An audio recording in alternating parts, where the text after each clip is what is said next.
Assalamualaikum warahmatullahi wabarakatuh. Pembahasan kali ini kita akan membahas sedikit tentang Jabal Rahmah.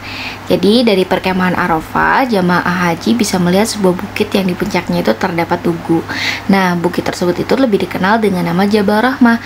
Menurut riwayat, Nabi Adam alaihissalam dan Siti Hawa pernah terpisah dalam kurun waktu yang sangat lama. Nah, selama itu mereka saling mencari dan akhirnya bertemu di padang Arafah. Dan jamaah haji saat wukuf tidak dianjurkan untuk naik dan atau berziarah ke Jabal Rahmah seperti ini ya. Ini kondisi Jabal Rahmah yang di atasnya itu ada tugu. Ini berada di Arafah seperti itu. Dan kemudian ada Masjid Jin. Nah, Masjid Jin ini terletak di sebelah kiri jalan. Dia menanjak ke perkuburan Makla dan di samping jembatan penyeberangan. Nah, kemudian kenapa dinamakan dengan Masjid Jin? Karena di sanalah Nabi menulis surat kepada Ibnu Mas'ud ketika menerima rombongan jin yang ingin membaiat Nabi. Sebelumnya mereka telah bertemu dengan Nabi di Nakhla saat Nabi pulang dari Taif pada tahun ke-10 kenabian.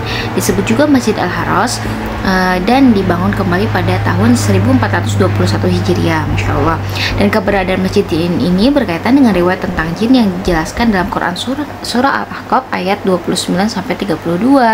Seperti ini ya penjelasannya. Jadi teman-teman bisa dicek surat Al-Ahqaf ayat ke-29 sampai ke-32. Nah, kenapa sih sebetulnya kita baca terjemahnya saja ya. Dan ingatlah ketika kami hadapkan kepadamu Nabi Muhammad serombongan jin yang mendengarkan bacaan Al-Quran, maka ketika mereka menghadiri pembacaannya, mereka itu berkata, diamlah kamu untuk mendengarkannya. Maka ketika telah selesai, mereka kembali kepada kaum mereka untuk memberi peringatan, dan mereka berkata, wahai kaum kami, sungguh kami telah mendengarkan kitab Al-Quran yang diturunkan setelah Musa, membenarkan kitab-kitab yang datang sebelumnya, membimbing kepada kebenaran dan kepada jalan yang lurus. Wahai kaum kami, terimalah seruan orang, yaitu Muhammad, yang menyeru kepada Allah, dan berimanlah kepadanya. Niscaya dia akan mengampuni dosa-dosa kalian dan melepaskan kalian dari azab yang sangat pedih. Dan barang siapa tidak menerima seruan orang yang menyeru kepada Allah, atau yaitu Muhammad, maka dia tidak dapat melepaskan diri dari siksaan Allah di bumi, padahal tidak ada pelindung baginya selain Allah. Mereka berada dalam kesesatan yang nyata. Masya Allah.